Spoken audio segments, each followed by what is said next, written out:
That was the president on Friday, defending his decision to sign the omnibus bill, even though he looked quite conflicted about it. We're going to bring in Mike Huckabee, former governor of Arkansas, Fox News contributor, and former GOP presidential candidate. Governor, what say you about this omnibus bill? I call it the Omna BS bill, and I was very disappointed in it. I feel like that the GOP essentially betrayed the voters who gave them the majority, and I'm wondering, for what purpose did we put you in the majority?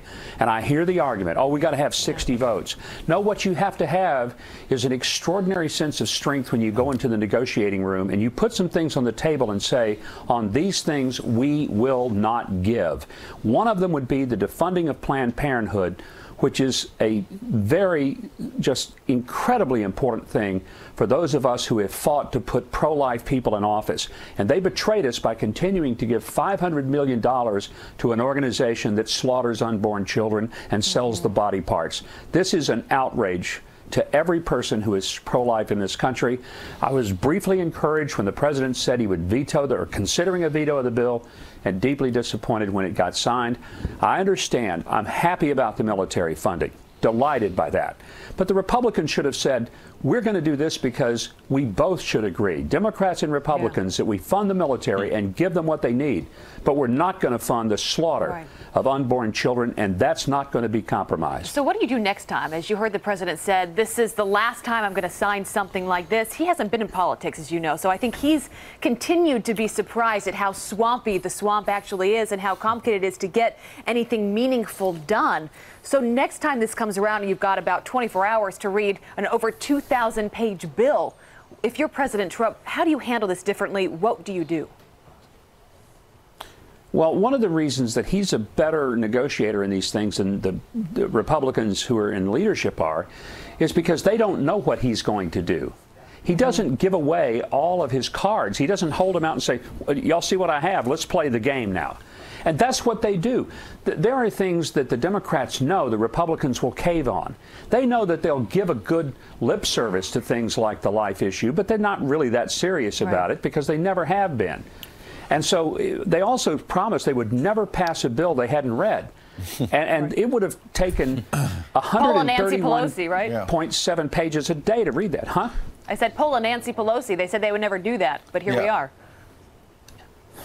Exactly. So Rand Paul got it right. Republicans run as conservatives when they are in the minority, but then they govern as Democrats when they get elected. Governor, what do you think about these big March for Our Lives rallies yesterday? On one hand, obviously we have a First Amendment in this country. It's great that young people are activating, getting active. They want to speak out. There are people, not just in Parkland, but in a lot of our communities, as you know, all across this country who have experienced horrible tragedy. But what comes next? Well, I salute these students for their passion and their energy and for their interest in helping to shape public policy. But I would say this to them. Emotion is a terrible substitute for truth. It is a terrible substitute for facts. And they've been used by believing that if they just ban a certain type of firearm, that things are going to be better. Here's the facts. 5 times more people are killed in America by knives, by murder, than they are by rifles. It's also true that over 86% of the 20,000 police chiefs and sheriffs in America do not support repealing concealed carry, but rather support it. And they don't support more gun control methods. If that were the case, they would be the first ones to say, we've got to get rid of certain weapons. And another fact that you just don't hear very often is that America has more guns than any other country on earth, 300 million. Gun ownership actually increased between the years of 1993 and 2003, but gun violence, murder by guns, went down by half during that period of time. What's the answer, No one Governor? says those things.